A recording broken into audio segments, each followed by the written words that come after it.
കഴിഞ്ഞ ഒരു വർഷത്തെ പാപങ്ങളും തെറ്റുകളും അതുപോലെ തന്നെ വരാനിരിക്കുന്ന ഒരു വർഷത്തെ പാപങ്ങളൊക്കെ പൊറുക്കപ്പെടാൻ കാരണമായ അതിനെല്ലാം ഉതകുന്ന ഒരു ഇബാദത്താണ് അറഫ ദിവസം നോമ്പെടുക്കുക എന്നുള്ളത്. ശക്തമായ സുന്നത്താണ്.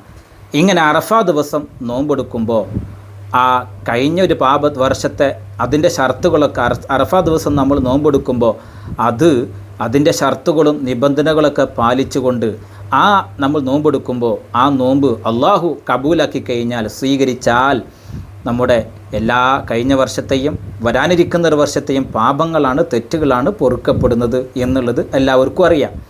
ഇവിടെ ഒരു സംശയം, സഹോദരന്മാരായ ആളുകൾ അവർക്ക് ഭർത്താവിൻ്റെ സമ്മതം ഇല്ലെങ്കിലും ഈ അറഫ ദിവസത്തെ നോമ്പ് എടുക്കാം. കാരണം ഒരു സ്ത്രീ അവളുടെ ഭർത്താവ് നാട്ടിലുണ്ട് എങ്കിൽ അവളുടെ ഭർത്താവിൻ്റെ സമ്മതമില്ലാതെ നോമ്പെടുക്കാൻ പാടില്ല.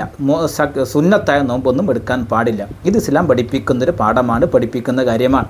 എന്നാൽ അറഫ പോലെയുള്ള ദിവസം അത് വർഷത്തിൽ ഒരിക്കലും ഉണ്ടാവുള്ളൂ. ആ അറഫ ദിവസം നോമ്പ് എടുക്കണമെങ്കിൽ ഭർത്താവിൻ്റെ സമ്മതം ഇല്ലെങ്കിൽ പോലും ആ സഹോദരിക്ക് നോമ്പെടുക്കാവുന്നതാണ്.